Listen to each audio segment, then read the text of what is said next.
Welcome to this episode of Out of the Best Books, the podcast where we deep dive into classic literature and have conversations about what we've learned and discovered along the way. We love all things books and reading, and we want to share our love of the classics with you. We hope to inspire you to read along with us and join in the conversation. I'm Amity. And I'm Laura. Let's get started. Wow. We're super excited to start Island of the Blue Dolphins today. I have a funny story about this. So I thought maybe, I don't know. I hadn't really thought about if I'd read it or not. I thought actually, I didn't think I had read it. And as I was reading it this week, when I got to a certain spot, I went, all of a sudden, I've read this. Okay. Did you remember when? I think in middle school. I think we had to read it for middle school. And then as I'm reading, I'm like, and now I think I remember what happens. Oh, cool. Okay. So funny, right? Like, yeah. And what I think is funny about that is you've got these memories, certain things and scenes from books will stand out to you. And then all of a sudden it comes back like, oh, I've read this. And I don't know, it's like in the files back there somewhere. That's always the way that I describe it. And it's like our brains are so amazing, and they really are these just incredible filing systems. Sometimes we just have to have the right trigger to find the right file. Yeah. And open it up. And the only thing I can think is it couldn't have been high school, because I know I didn't read it in high school. So it had to have been middle school. But yeah. Anyways, so there we go. I've read this before. I love it. That's so cool. Okay. So Island of the Blue Dolphins was written by Scott Odell. And I thought a couple of things were really interesting about him. This is hilarious. He was born Odell Gabriel Scott. Really? Yes. And he was born in LA. He loved being outside, just like most of these children's authors that love to write about the outdoors. And LA, it said that LA was still like a frontier town when he was born. So it wasn't what it is today, right? And this is funny too. So when he started college, he was shocked to find out that he wasn't the smartest one there. So he went to 4 different colleges. He was really trying to find one, like, I could go to this one and be smarter. But anyways, I thought that was kind of funny. So he published his first book when he was 25, and then he wrote a bunch of nonfiction novels for adults and children. And then one time they accidentally printed his name as Scott Odell rather than Odell Gabriel Scott. And he loved it. And so he stuck with it from then on. That's funny to think, like, he'd never thought of that before. It took somebody else to make that mistake. And then he's like, hey, this is way better. This name works. So he did change his name legally eventually. He served in World War I and World War II. Oh, wow. Right. And he published Island of the Blue Dolphins in 1960. And that was his first children's book that he published. And then this is interesting because we just did Charlotte's Web back in May, and that won the Newbery Award. And so did this. So yeah, it won the Newbery, which I saw somebody on YouTube that was reading through all the Newberries. And I thought that was kind of an interesting project. Like each year she was reading. And so he went on to publish 24 books for young readers. Almost all of them were historical fiction. And then this is kind of funny too. This is the last thing I have. He established the Scott Odell Award for Historical Fiction in 1984, and he won it 2 years later. How can you win your own award that you establish? That's really funny. I guess it would be a matter of, like, how did he go about establishing it? Like, was he like, let's make this a thing, but then he appointed a board to be the one? You have to have other people choosing. Yeah. But he won his own award. That is funny. That really is very funny. The last thing was that he was married twice, and he died when he was 91.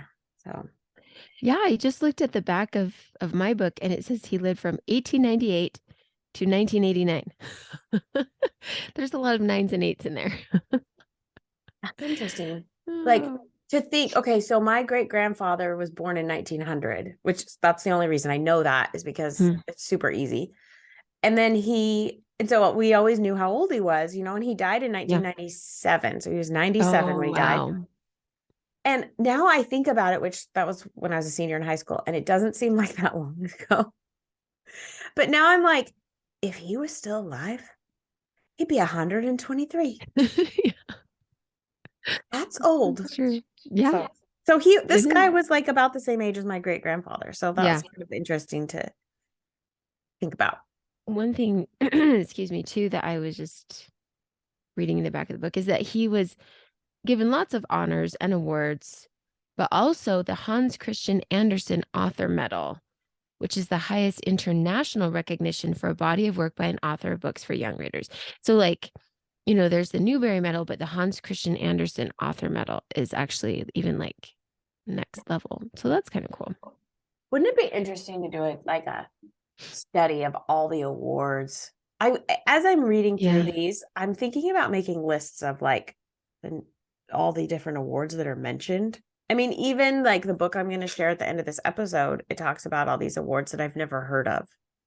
Anyways, Yeah. I think that that's a really, that would be very interesting because we're always like, oh, they received this award and this award. What does that even mean? yeah. And And when who do they cares? come out and how are they Yeah. selected? And like, Yeah. Well, it was like there's a lot of books that will have this little medal on it and it'll say the Caldecott medal. And you're like, oh, this must be a great book.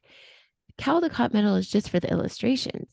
yeah, And usually it's a decent story too. Like, kind of needs to be in order to even get recognized at all. But like it's not for the story, it's for the illustrations. And I didn't even know that until just a few years ago. yeah. So kind of changed my perspective. But um really quickly before we jump into the actual book, I think that this is a really important introduction. In my version of this book, which is the 50th anniversary edition, there is an introduction by Lois Lowry, who, of course, is the author of The Giver, Number the Stars, quite a few other wonderful children's books. And she gives like a brief history of the true story of the island of the Blue Dolphins and this young girl.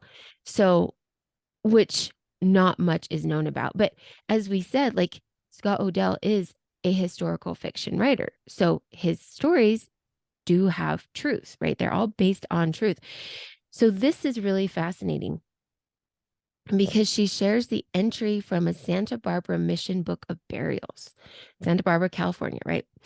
And here's what it says. On October 19th, 1853, I gave ecclesiastical burial in a cemetery to the remains of Juana Maria, the Indian woman brought from San Nicolas Island. And since there was no one who could understand her language, she was baptized conditionally by Friar Sanchez. Okay, so basically, there's this island, San Nicolas, which is 70 miles south of Southern California, and there was a woman found there. She'd been alone for 18 years, and nobody really knows her name. She was just sort of known as the lone woman of San Nicolas. Nobody really knew how old she was. Some people said they thought she was 50. Others said they thought she was 30. So, um, anyway, they couldn't really know her story because nobody understood her language. And once she had been brought to California, she's exposed to all these sicknesses and things. And within 7 weeks, she had passed away. So it's not like she even had time to learn a language. Nobody had time to figure out her language. And it's just really kind of sad and tragic. And so, um, let's see, there were lots of stories surrounding her. Um, let's see, it says, what is known as this. For thousands of years, the Nicoleño tribe had lived peacefully on this tiny 3 by 9 mile island. Okay, so this island of the Blue Dolphins, it's a real island. There was a tribe that had lived there forever. And in 1811, a Russian American trading company led by an American captain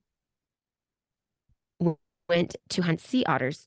And they're pretty sure that they slaughtered the whole tribe and somehow this woman survived. Well, they think that there were a few of the original natives left, like in the story, and that a ship had come to rescue them. They think that either the woman was left behind or that she ran back to the village to get her child, or she may have jumped off the ship to go get her child.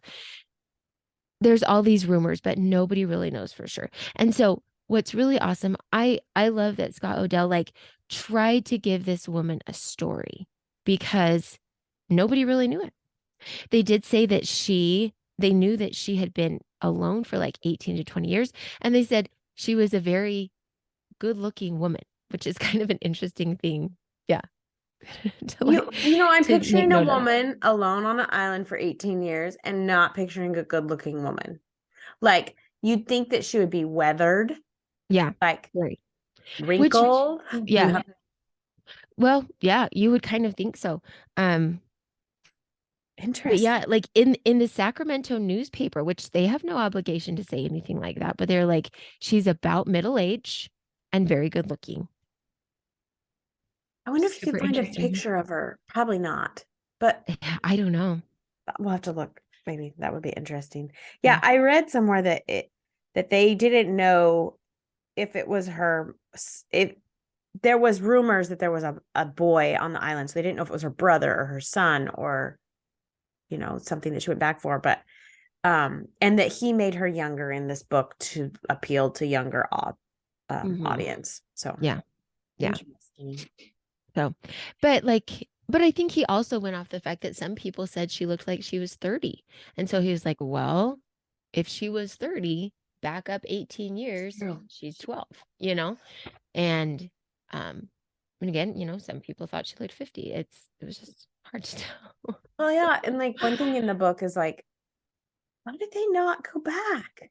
Like It's not so awful. the ship, like, why did they not come back? Yeah. They knew she was there. Yeah. And how long anyways, it was crazy. Well, so that kind of gave some spoilers already to the story, Sorry, we could cut that out. but I just felt like it's real. Well, it's okay because I think it's important to understand that this is based on truth. And it really is Scott Odell like honoring that woman the best way that he can. I love it. This kind of reminds me of Ruta Sepetys, who like takes a piece of history like this that's like not well known and then gives it a story. So yeah. Kind of interesting. He's the Ruta Sepetys of his time. He is. Yes. And for children. Okay. All right. So the first 3 chapters. First of all, it's important to know that the book is narrated in first person. So it's told from the perspective of this young girl, Karana. That's how I'm saying it. I don't know. So an Aleut, and that's how I'm saying that tribe name. I also don't know if that's right. So this ship arrives at a small island 70 miles from the coast of Southern California. On board are these members of this Alaskan tribe called the Aleuts, and it's spelled Aleuts. And that's the best way I could think of to pronounce that. They're led by a Russian-American trader, and their mission is to hunt for and retrieve otter pelts. So Karana and her brother Ramo are members of the Galasat tribe and are natives of the island. They observe the Aleut tribe arriving, and neither of them have ever seen a ship before. And I think it's really important also to note that the ship has red sails. That doesn't happen very often. So I think that is deeply symbolic. The ship arrives with red sails. It is an omen, like it's a forewarning. The village has been told that the ship is arriving, and so a greeting party goes to the beach. Half of them are there to greet, and the other half are hiding just in case they're, sort of like, just in case they're needed to come out and fight if necessary. So Karana and Ramo's father is a chief of their tribe, and their tribe is quite small. There's only 42 men, and then that there's women and children too. And they greet this captain. His name is Captain Orloff. And they discuss why the Aleuts are there and what the expectations are. So again, these people have come to get otters otter pelts. And the agreement is that they will do all the hunting themselves.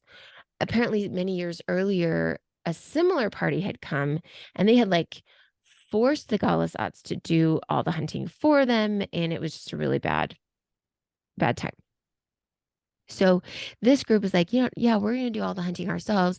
And you will get one part for every two of ours, if that makes sense. And then, but the chief was like, no, we need to get equal parts. He's like, this is our island. We own this island and all the sea around it.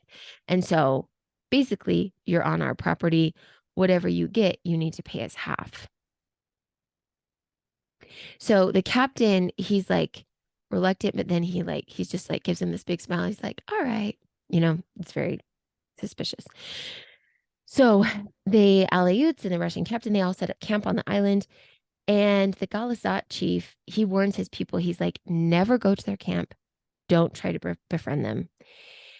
But instead, both tribes are constantly spying on each other. Like nothing ever gets by the other. They always know what's going on in the other's camp. And then we do take this moment to find out that the reason it's called the Island of the Blue Dolphins is because the island itself is actually like shaped like a dolphin. It is quite small, but it's shaped like a dolphin, which is kind of cool. And they do have lots of dolphins around there. And also, the wind is blowing constantly. Like to me, it just sounds so miserable. I hate the wind so much. And I live in a very windy place, but it's fine. I don't like wind either. I don't like cold. I don't like wind. And she's always saying it was too windy to do this. It was too windy to sleep here. It was, I didn't want to put my house here because it's too windy. Yeah, totally. And the wind plays a major factor in a lot of things that happen in the book. And so, yeah. So it is springtime when the Aleuts come. I hope that I'm saying that right. That's better than I was saying it. So good job. How were I was you just saying aleuts. So you're right. I mean, maybe that's right. No, you're right. I don't know.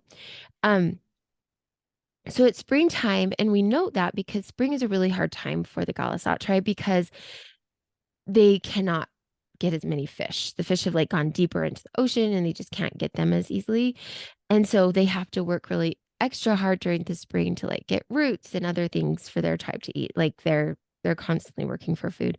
But one day Karana's older sister like happened to come across all of these large white bass that had sort of accidentally been beached. Like they were trying to escape predators and they got caught in waves and like beached them basically. So she runs back, tells the women of their village, and they all go and get all these beautiful large white bass, which must be very large because 7 of them will feed their entire village. There's 14 total that they get.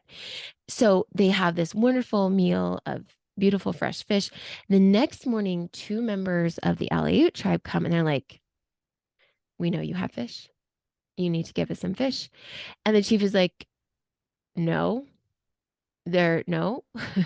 We know you guys have plenty of food. We don't. And this is our fish. And they're like, well, you already ate some. So give us more. Give us some of the extra. And he's like, well, no, we had enough to feed our tribe last night. And now there's enough to feed us for one more night. And that's what we're going to do. And because his concern is his tribe. And so they're pretty upset, obviously. Yeah. And I'll talk about this later, but like, you just came on our island and you come up to us and say you're just going to take the food that we hunted. Yeah. Yeah. Like, well, their entire attitude is pretty incredible. So yes. So at the very last of this, though, the Galasats are observing that things are changing at the Aleut camp, and they're very observant. They're like, the captain is trimming his beard. This person that we are pretty sure is a woman with them has like washed her apron. So they're just doing things differently. And so they're like, we think they're getting ready to go. And they have not seen any of the payment that they were promised.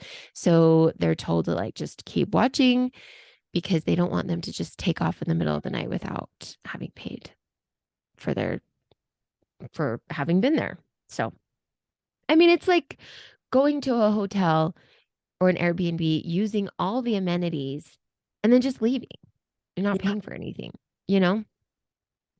I mean, it's actually worse than that, but you see what I'm saying? It's just, it's crazy. So, yeah, that's the end of that. Was there anything that Oh, you wanted to pull out of there? yeah, that was actually really quite good. So, well, one thing was the captain first offers to pay for a third of the pelts with supplies, and then eventually he agrees to half. Right. And you said he's like smiles funny, right?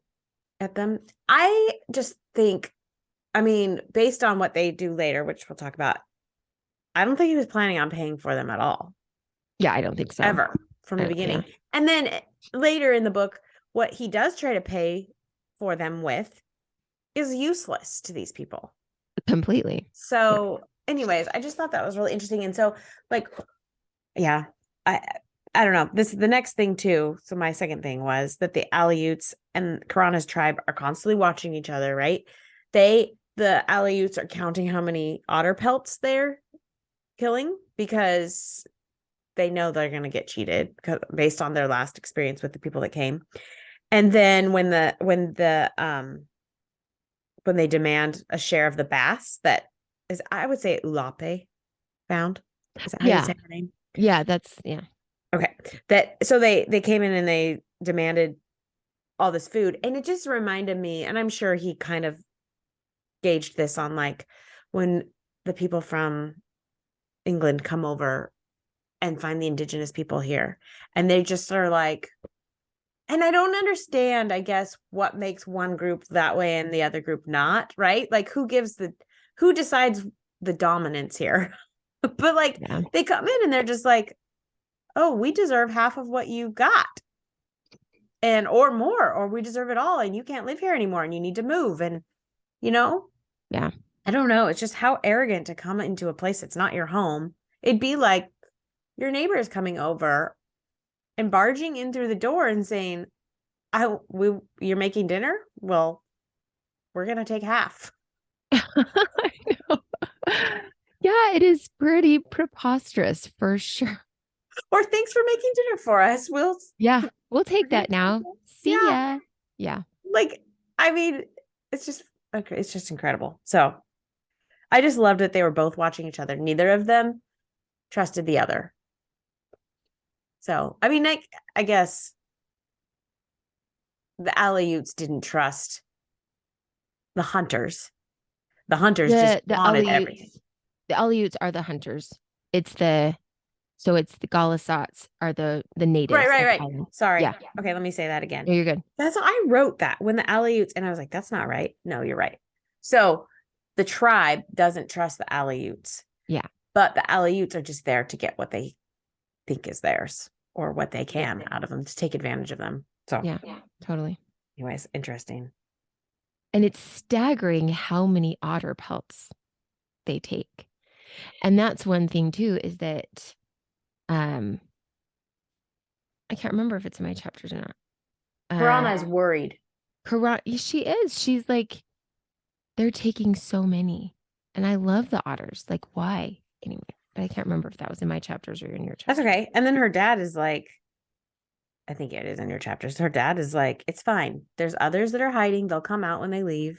Yeah. And they'll like reproduce and it's going to be just like he's not really even worried about that aspect of it, which I think is interesting.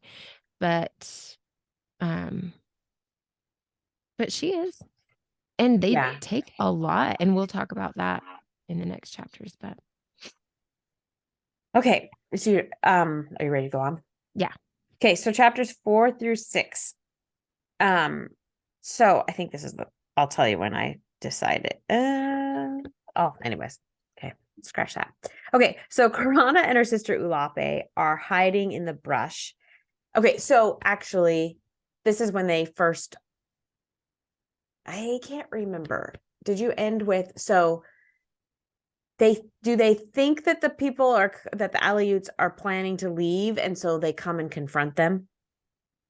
So at the end of chapter 3, it's just we in the village of Galazat knew that Captain Orloff and his hunters were getting ready to leave the island. She said her father doesn't really say anything except he just keeps working on his spear. That's literally where it ends. So So there's a confrontation here, basically. Yes. So Piranha and her sister are hiding in the brush, and they're watching her father, who's talking to Captain. How did you say that? Orloff. Orloff. Okay.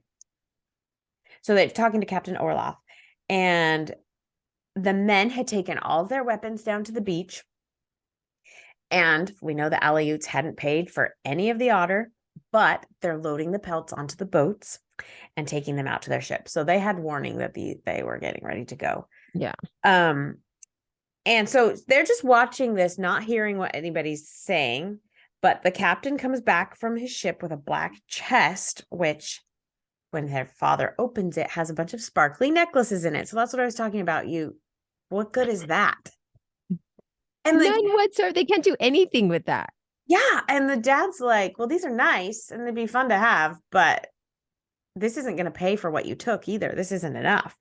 So he's just not pleased with what the captain is offering. And the captain says, well, there's more chests on the ship with iron spearheads in them.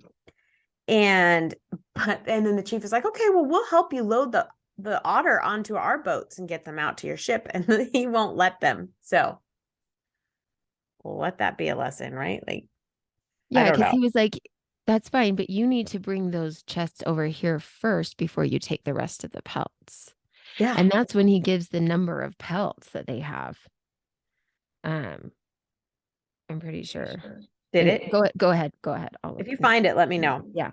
So, and then says Karana isn't sure who starts the fight, but a fight breaks out between them, and 5 villagers are dead.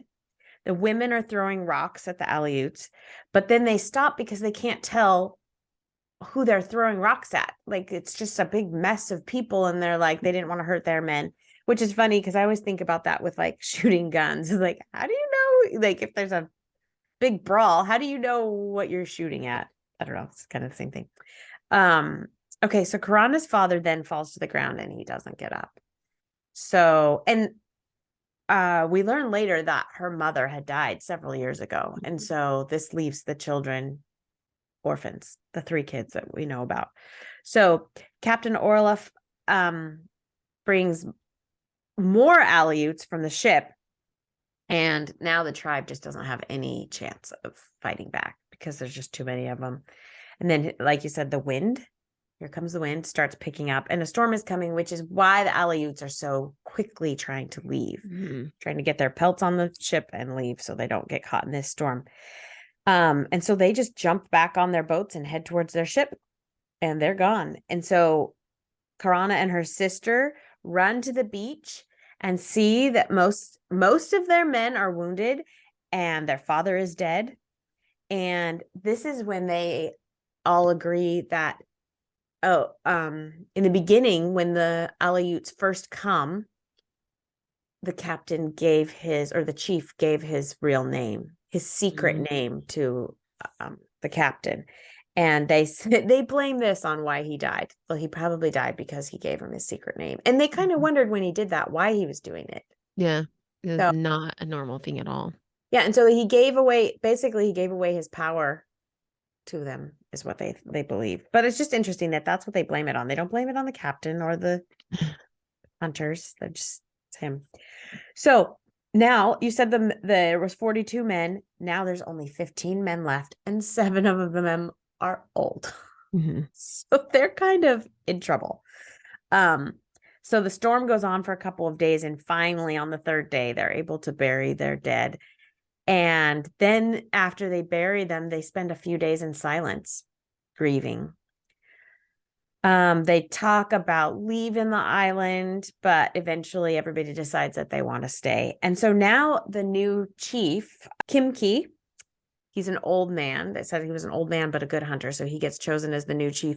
He announces the women are going to need to start doing the things that the men were doing: hunting, building canoes, there had been definite gender roles, right? The women Absolutely. Yeah. stayed at home, cooked, cleaned, gathered. I think they gathered too, but maybe not. Okay, so nobody is happy about this new assignment of jobs. Well, the men aren't happy, I guess. She says in here that, or not she, but she slash the author says, so hard did the woman work that we really fared better than before when the hunting was done by the men. They like took it very seriously and put in their best effort. And so it was actually going better. And then The men did go not ahead. like the Yeah. men did not like that part. um Now another interesting thing is when the men died, a lot of their dogs that they had as pets went to the wild dog pack. And so the wild dog pack got bigger at that point, and so they were kind of worried about that. They also believed that the people who died in the battle were haunting the island, and Karana is thinking about her father all the time. So that's kind of interesting. So during the winter, the tribe just kind of settles into their houses, and then when spring comes, Kimki, this old man, announces that he's going to take a canoe because he thinks he knows of an island where they can go live. And he's going to go check it out. And he says, I promise I'm going to come back for you guys. But they're kind of like, I don't know if you're going to come back. Like they didn't know if he would actually come back. And if he did, they thought it would be a long time. So the people in the tribe are scared. There's not as much water because there had been less storm that year. And Kimki hadn't come back yet. So they, I would say this, so they appoint a new chief, Mata Saip. Is that how you would say that? Do you think? That was one that I didn't take a whole lot of time to think about. I think that's a really good way to pronounce it. Okay. Yes. Yeah. So Mata Saip had taken Kimki's place, and he tells them to worry about more important things, like if the Aleuts come back. This is very funny. He's Yeah, like, it's that time of year. They totally could. yeah, we have worse problems to worry about. And he says, because if they come back, we don't have enough men to defend us. And so they decide if they do come back, they're just going to leave. The first sighting of them, they're gone. So they hide food, water, and then they stock their canoes at the south end of the island. And then they have someone watching day and night for the Aleuts. And one day, the man that's watching comes back and says, they've come. And the new chief says, stay calm, only pack what you need, go to the canoes and wait for word. And Karana, this is funny because such a kid, right? She packs more than what she needs. She packs her yucca skirt and her otter cape. So that was cute. And then as they're heading to the packed canoes, the man comes and says, well, actually, it's not the Aleuts. This ship is small and it has a white sail. The new chief says, go wait by the canoes while I go check things out. And while Ramo, is that how you said that, is down, so her little brother is down checking on the canoes, a man comes back with a message and says, this ship belongs to the white men, and Kimki has sent them to get us. And we don't know where we're going, but Kimki knows where you're going. So everybody follows him and leaves her brother behind, headed to the canoes. Ramo is down by the canoes and everybody's leaving to get on the ship. Yeah. Well, did I miss? Well, no. So the thing is though that like, because they're all waiting at the canoes when he comes in is like, okay, we can go. So they actually go back to their village because they're able to now pack more. And he's down there still. No, he's with them. He's with them that whole time. There are times that he kind of like leaves to go back, but then he comes back. So he is with them as they are traveling to the beach. So this is now in chapter 7, 7 through 9. So they're all together. They're traveling towards the beach. Ramo comes back to Karana and is like, I want to run back to the village because I forgot my fishing spear. And Karana's like, no, there's no way. You're not going to do that, because again, what's the weather like? So windy. And so they know they're like crunched for time because the ship needs to get out pretty soon. So uh he's with he's with all of them. They get down to the beach and they see several canoes. Now, several of their people had gone ahead to the ship before them. And Karana was told by this guy, Nanko. He's like, oh, yeah, your brother had run ahead after you talked to him and told him not to go back to the village. He ran ahead with these other people, and I saw him jump on one of the boats and go to the ship. So that's what she's going on. She's like, okay. So she gets on these little boats. They go out to the ship, and it's just chaos because the sailors are just like all over the place trying to save the ship so it doesn't run aground or run into rocks and things like that. And the deck is just crowded with all these people trying to figure out what to do. She's trying to find her brother. And she's like, oh, he's going to be so curious about everything the sailors are doing. So he's going to be in their way. And so she's like, I got to find him now. She can't find him. She can't find him anywhere. And she asks everybody, everybody's like, no, I haven't seen him. And all of a sudden, they look up and there he is on the cliff, running across the cliff with his little fishing spear. And so she's like, oh my gosh, we have to go back for him. We have to go back for him. They're like, no, there's no way. Even the chief of the tribe was just like, no, we can't. They're like, he'll be fine. Like, he'll be safe on the island, which I don't know. He's 6. Can we talk about that? I mean, I Yeah. know like 6-year-olds at that point in time were probably, especially like this little boy living on an island, so much more competent than our 6-year-olds today. Like 100%. He's still 6. He's still a little boy.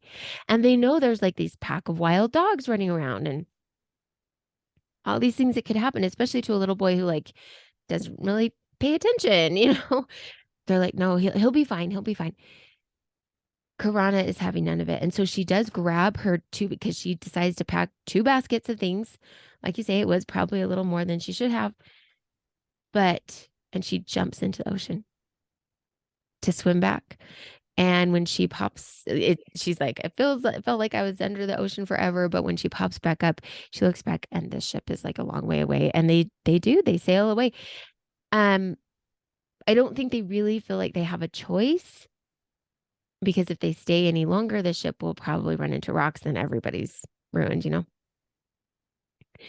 But anyway, she realizes she has to drop her baskets. There's no way she's going to swim back to the beach with them, but she's a strong swimmer. She gets there and her little brother has like made her way down to the beach and is there. And it's sort of that moment when like if you've lost your kid and you're like so mad at them because you're like, why did you like run off? What are you even thinking? But then as soon as you see them, like all that is forgotten because you're just so relieved that they're just fine and that you found them. The children, then they make their way back to their village, which is just like so lonely. Like imagine all these huts that are just completely empty. There's nothing there. And they discover that that pack of wild dogs, as soon as everybody left, they're like, woo, party. And they're just like scavenging and they've already found a bunch of the food and have eaten it. But the children, they are able to pretty much keep the dogs at bay, maybe because of the fire that they have going and things like that. But other than that, they're like constantly hunting for food. You know, they're just, it's like what we've talked about before. Just when you don't like, our first need is food and water, right? Yeah. Survival.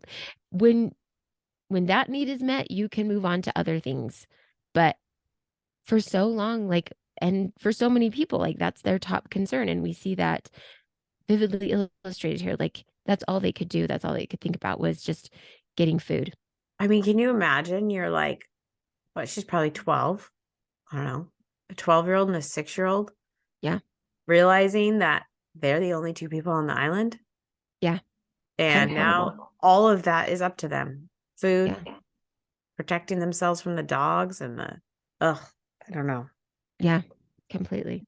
Well, and this might be a good time to back up because I realize I kind of like jumped right into this chapter because was like, oh, well, this is what happened to Rama. But the people were so full of grief because of what had happened to like so many of the men in their village. So many people had been killed. But because they stayed so busy, were working so hard, they couldn't really think about it. And then as soon as their baskets were full, they had all the food they needed for, fall and winter and whatever. That's when like the depression set in and it was just so heavy and they couldn't Yeah. deal with it. Didn't it say that there was not a person on the tribe that didn't have a brother or a son or die, or a husband die? Yeah. So they'd Like, all lost at least one person. yeah. Yeah. Every Yeah. person was dealing with immense loss. Yeah. I just really thought it was funny that like when the when the when the captain says the women are going to start hunting and fishing, that it got better. I know. Cracked I me know. I totally underlined that. I was like, all right. Which Which could be because they were, I mean, they needed to try really hard because mhm. they were weaker. I mean, it Yeah. would have been harder for them to do those things. And so they probably put in a lot of effort because they knew that they needed food. And, I just thought that was really funny. And then the men are like offended that it's going better. I mean, wouldn't they Yeah. be like, oh, it reminded me of a book I read, Island of the Sea Women by. Anyways, it was the women in this island where the roles were reversed. The men stayed home with the children, and the women went and dove for the food. They fished. And it was because the women had more fat on their bodies, and so they were more equipped to dive into this cold water. And so, but it was just such an interesting book that it was interesting to read about the women being like they didn't just get the food, they were in charge. And I think maybe that's how it works. Kind of like, the men are kind of in charge so this book is called The Island of Sea Women by Lisa C. Have you ever read anything by Lisa C? Oh, yes. Didn't she do Snowflower and the Secret Fan? I don't know. I can I look. think so. So she's such a good author. So what I'm thinking is, does the fact that, yes, she did, Snowflower, Okay. the Secret Fan, that, That's a brutal book. But anyway, go ahead. so is this one. Is it? Yes. But like, does the fact that whoever's providing the food and the, you know, sustenance that's who's naturally in charge, because I don't know, it's just interesting. Well, I think so because I think it again goes back to what are our most basic needs and who is providing those most basic needs. Because without those most basic needs, we don't survive. We can't do anything else. And I think the men, it's it gave the men a sense of pride that they had been the ones that were providing it, and when they took that away, then they kind of suffered emotionally and they couldn't handle it.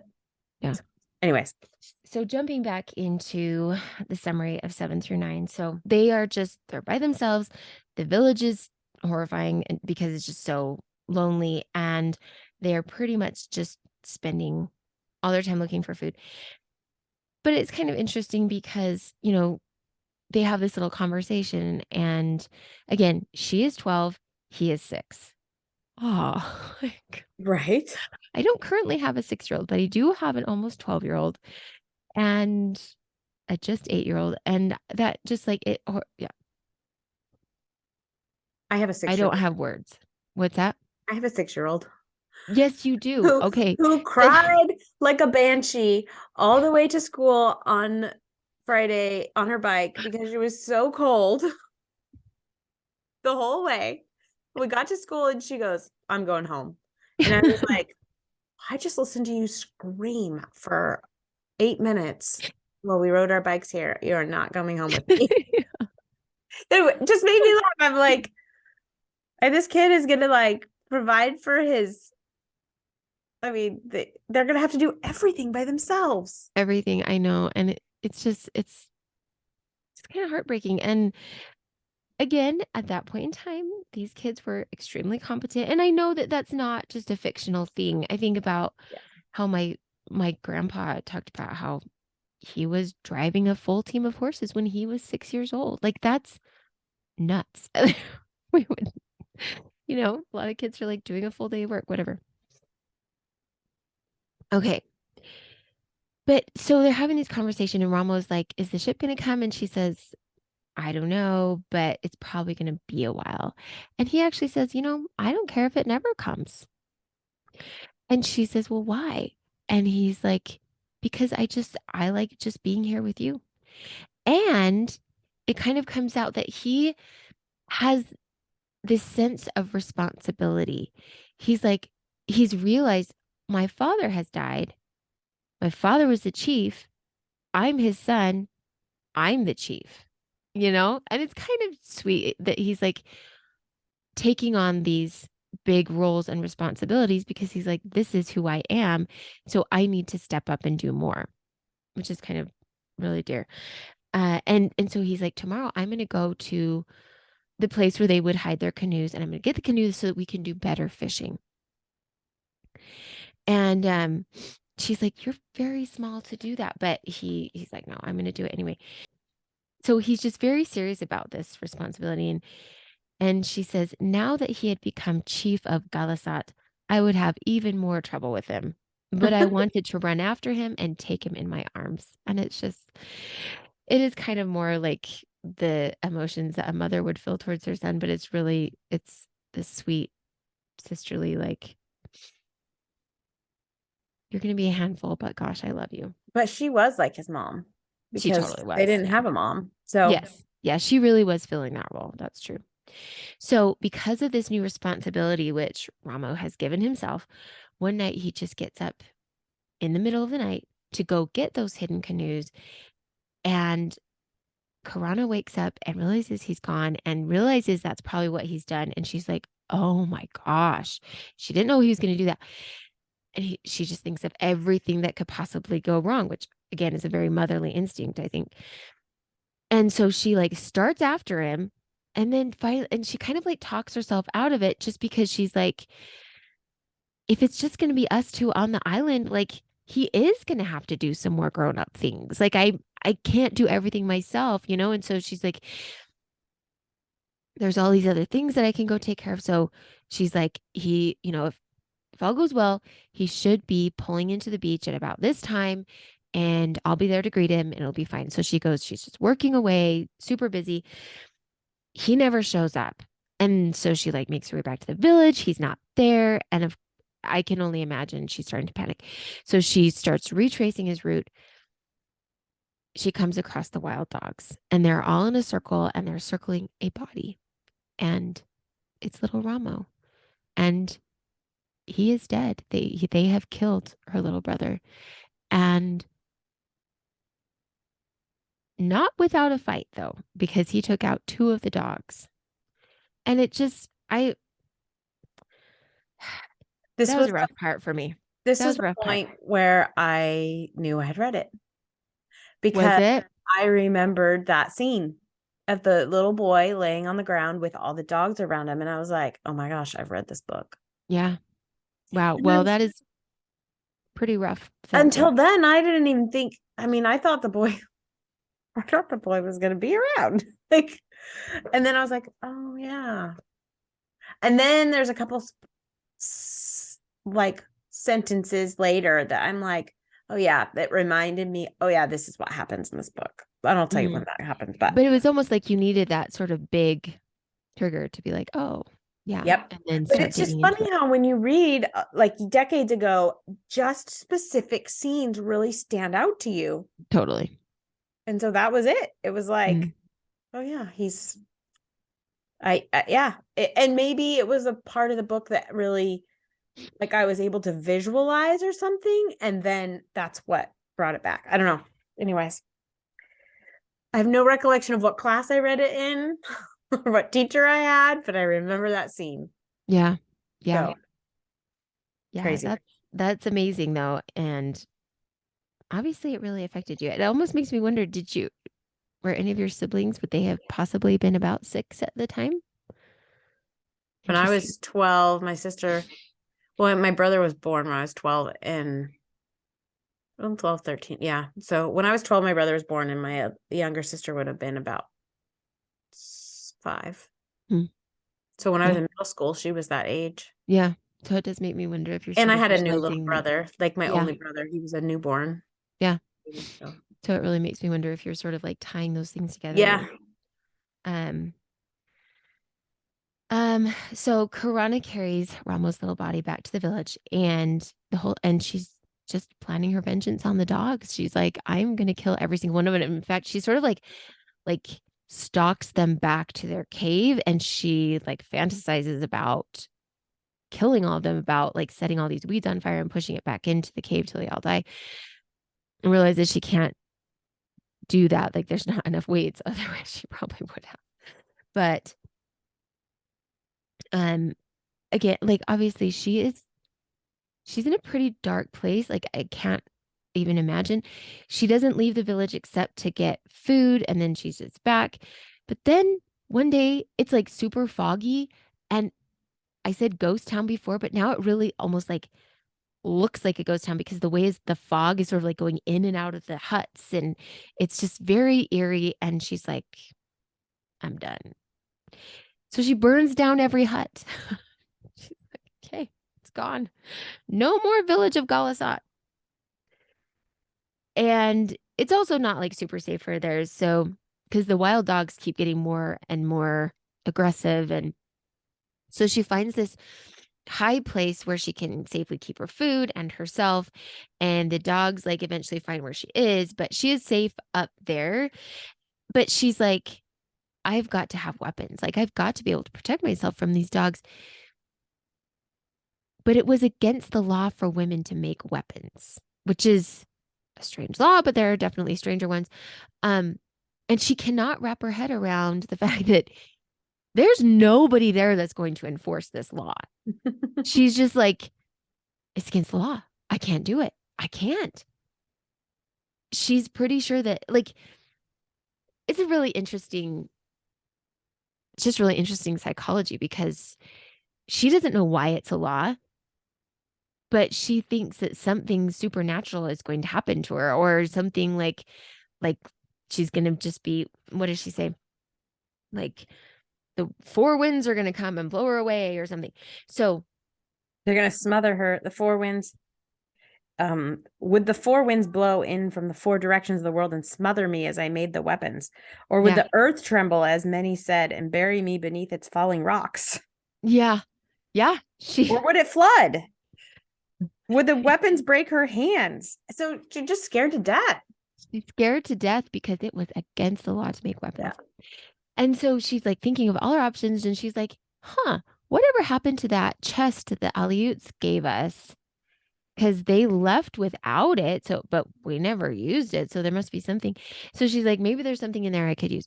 So she goes and looks for it. It's like, buried because it's been a while.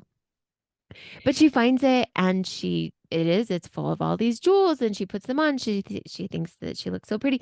But then she's like, no, I can't use these. I can't even look at them because everything they represent is just so disgusting to her.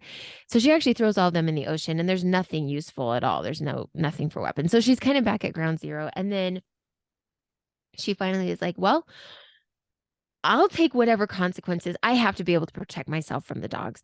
So she's super smart. She fashions these weapons. She makes a spear, she makes a bow and arrow, and she's finally able to go about confidently because she's able to protect herself from the dogs. The last part is she has made actually a pretty pleasant camp for herself. She lives on the headland and it's very nice and it's comfortable. And winter passes and spring passes and the ship never comes. So that's where we're at. Yeah. I thought that the whole idea of her deciding that she needed to make weapons was just so interesting, because I think children often, especially when they're taught like religion. So this was partly like it was against the law of her tribe, but it was like kind of a religion. Like the supernatural was going to come in and get her if she didn't, if she made weapons, right?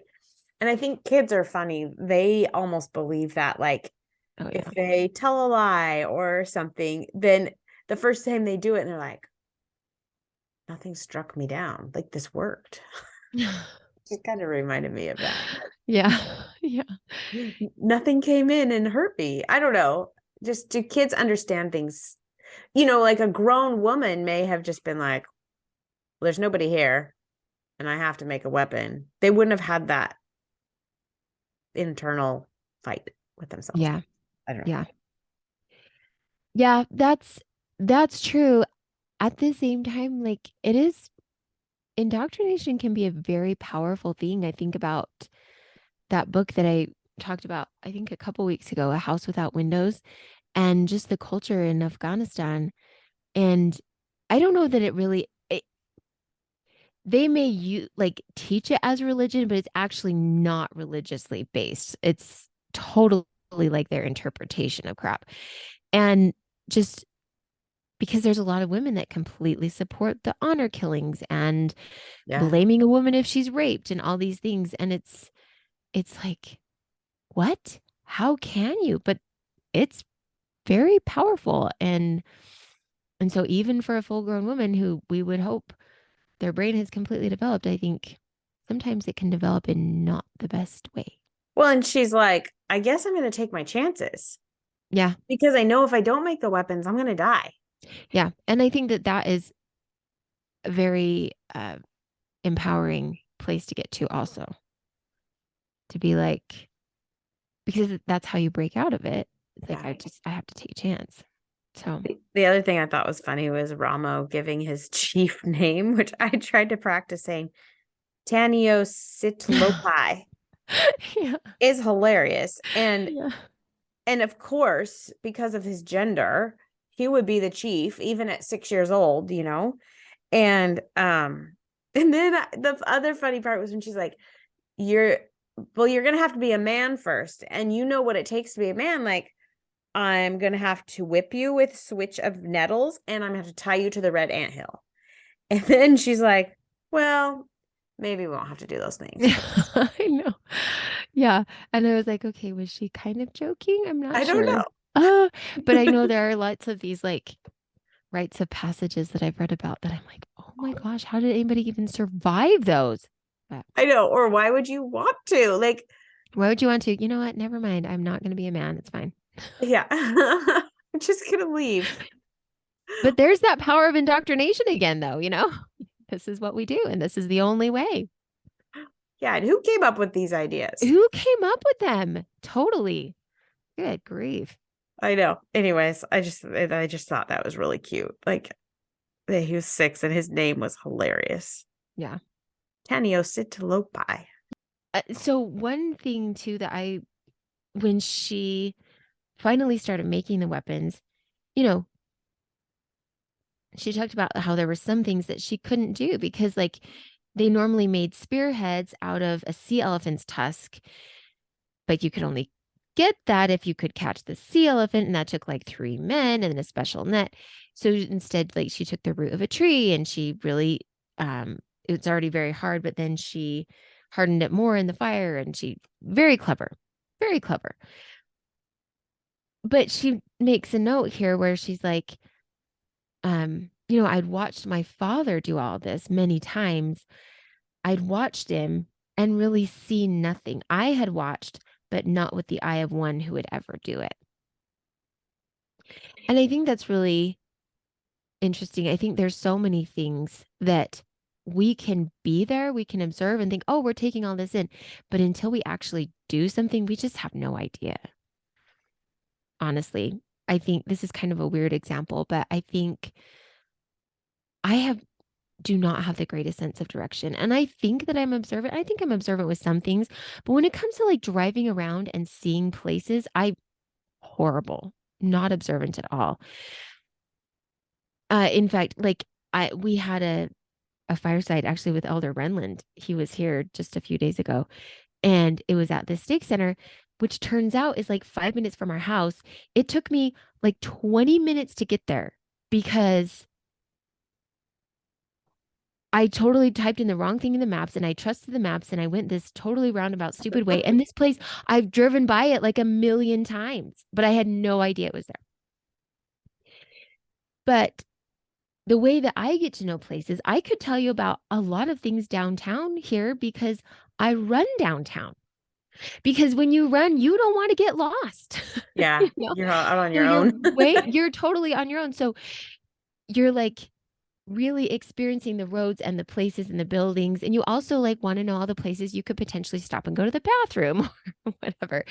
And so you're like in there doing it and it forces you to remember all the street signs and the street names and all the stores and where they are. This steak center was in the opposite direction of where I ever run. So yeah. Anyway, any thoughts along those No, that's lines? really funny. Like I mean, our daughter Audrey is totally oblivious to what's like out. Like she, I mean, okay, you know where we live and you know where Madison Middle School is. Mm-hmm. She didn't know how to get home from school. It's literally one turn. Like literally. Well, two, I guess. But like once she made the one turn and walked, you'd see our house. But Yeah, totally. she just, and we would just be like, she'd look up because I think she never looks up. She's always like looking at a book or something or her phone or whatever. And so we'd be like, she would look up and she'd be like, "Where are we?" And we'd look at her like, "How do you not know where we are? We're literally at the grocery store that we shop at, It's like 2 minutes from our house." But Yeah. it's just Yeah. really funny. I don't know. That just cracks me up to think about not understanding direction. That would be hard. I don't know. I'm not good with like north, south, east, and west.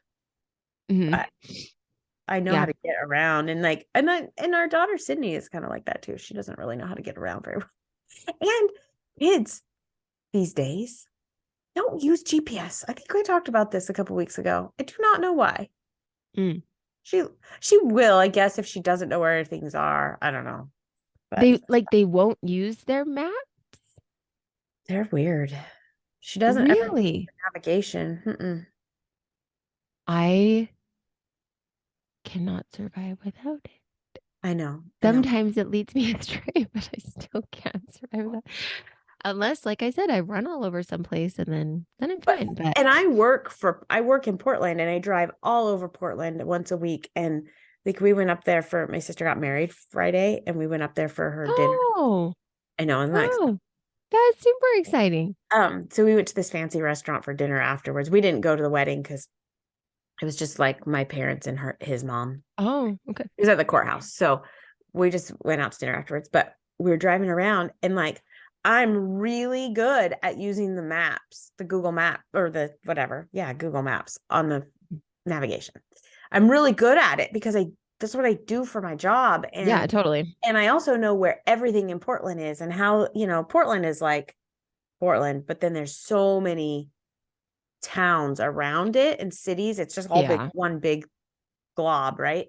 And so I totally know how they all relate to each other now. I've been doing this for 13 years. Like anyways, but it's just funny to take my husband up there who, when he's with me, he's driving and he's like, he has a hard time reading the navigation, like knowing what to do. And I mean, I have the advantages. I'm sitting in the passenger seat.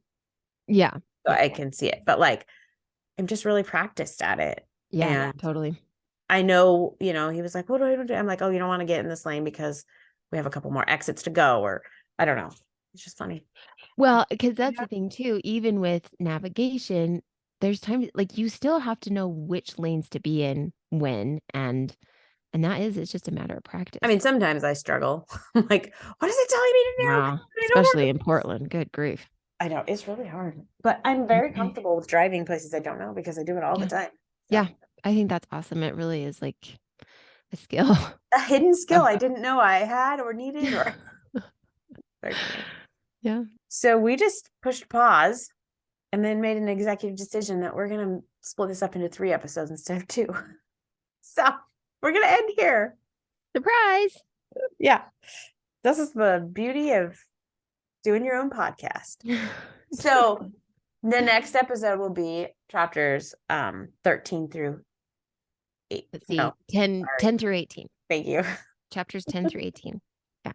Next week. And then we'll end up going 1 week into June, but that's okay. We'll be okay. And then we'll take the rest of June off. So yeah. Anyways, this is exciting. I mean, I think what we were discussing is that there's a lot. This book is short, but he packs a lot of information into it. And so it's hard to really do a synopsis that's short. And yeah. so. Yeah.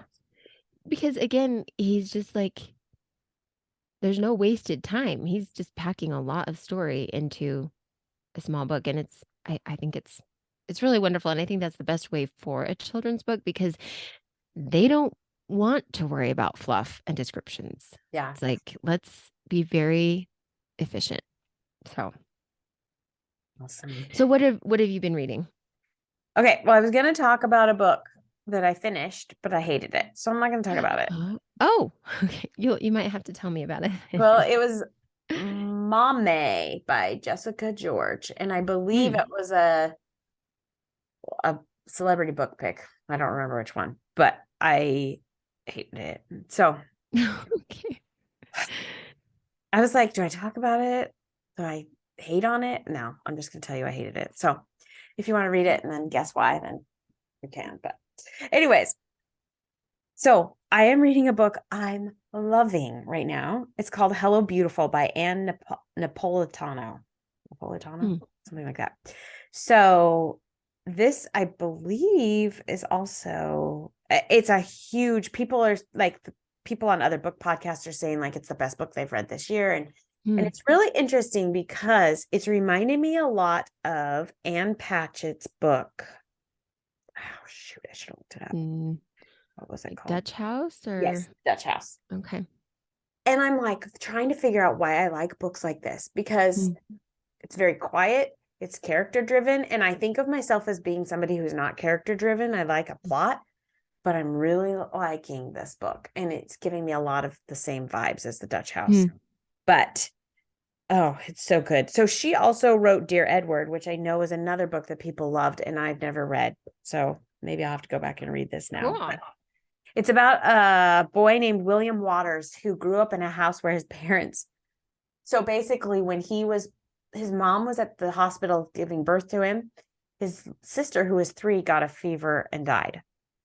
Like she just got sick and died. And so his parents like basically hated him and couldn't look at him, didn't want to have anything to do with him. So he discovers a love of basketball and he ends up growing to be like 6'7", which is not, like his parents aren't even tall. So they don't know where it came from, but he ends up getting a basketball scholarship to a college that's far away. And he leaves and he like never sees his parents again. Like he has no relationship with them. At one point he has a problem and like the authorities or the hospital call his parents and his parents are like, oh, he's an adult. He can handle himself. And they haven't even like talked to him in years. I mean, it's just very sad. Well, that kind of a childhood scars you. So he has a lot of problems. And so he meets this girl named Julia Padovano, and she has 3 sisters, and their family is tight. So he ends up marrying her and joining her family. But, this upbringing causes him a lot of like issues. And so he struggles with mental illness and commitment. And anyways, it's just very good. I'm loving it. So I don't know. I would love to figure out what the style is okay. Another interesting thing is I've told you about books before where I'm like 5 hours into a book and I have no clue what's happening. But then how come there's books like this where I'm listening to every word? Like, Mm, what's the difference? yeah. What catches you from the very beginning? Is it the style of writing? Is it, I don't know. So I gotta figure that And out. also it could to be like where you're at in your life. There's different things that you just relate to better. But I do think that the style of writing, if you're listening to the book, the narrator, and just I think that has a lot to do with it. Kind of the So kind of story too. I don't know. totally. Yeah. So this is, I guess I'm liking stories about ordinary people and their lives. Yeah. That's kind of what the Anne Patchett book was like just Yeah. these two siblings and their situation. I don't know. Yeah. I'm loving it. Cool. Oh, that's wonderful. Okay. I love it because I think I get most of my book recommendations from you. And so I was like, would it be weird if I like jump back on here and talk about the book that you just talked about like 2 weeks No, ago? no, I think it'd be interesting. So Like, what did you yeah, think? that's true. That's true. That's kind of the point anyway. But um It's because I do all the research in what listening to all the podcasts about books, and that's then true. I read them and then pass them on. So the book that I'm gonna share, maybe you've read it before. But it's not actually one that I remember you talking about. But I know that we've both read a book by this author, and that's why I was like, oh, I bet this is going to be good. And I read lots of good things about it. So it's called Demon Copperhead by Barbara Kingsolver. Have you read it? No, but I want to. Okay. Okay. So the reason that I even was like, okay, I'll try because it's like 21 hours long or something. And but it's supposed to sort of be like a modern take on David Copperfield, which, and you can obviously see the resemblance in the titles, but um, because David Copperfield, when we talked about Charles Dickens, we talked about how David Copperfield was like as close to an autobiography as he ever wrote. And um, we really get a huge glimpse into what his life was like, as very poverty stricken and sort of being thrust into the industrial, um, the workplace as just a 12-year-old and like just how awful that would be and a very high stress for just a little guy. And we also know that Charles Dickens was all about sort of this a very positive social activism in like shedding light to working conditions and poverty and people who do work so hard but everybody just looks down on them. And sometimes there's things outside of our control. Anyway, all that to say, I have to agree. Like I think that Demon Copperhead, it's a pretty rough book. There's quite a bit of language, quite a lot of crassness. And I wasn't expecting that because I don't think there was any in the Poisonwood Bible like at all. And so I've been kind of shocked, but at the same time, I feel like she's really trying to paint this accurate picture because it's all about this little boy who is uh, raised in um, Virginia. It's Appalachia. I say Appalachia, but I've heard Appalachia, whatever. They're hillbillies, and they even in the book they're like hillbillies is like akin to the N word for Black people. Like it's so degrading, and so I feel bad saying that. I don't think of it that way, but they do use that quite a bit in the book. Um, and there are a lot of people that like they live in trailers and all the girls are pregnant by the time they're 16 and a lot of drug use and a lot of foster care. And that's really what it is about is like so this little boy, he's born to a teen mom who is like a drug user and she's trying but she was brought up in the foster system and they happen to have these neighbors who are very loving and sweet to them. They rent her little trailer or whatever. But they're older people who have their own grandson to raise because their daughter had gotten pregnant when she was a teenager. And then like anyway, so um this little boy, then his mom like goes and marries this total just trash guy who starts beating him His mom dies from an overdose. He ends up in the foster system too. Anyway, it's rough.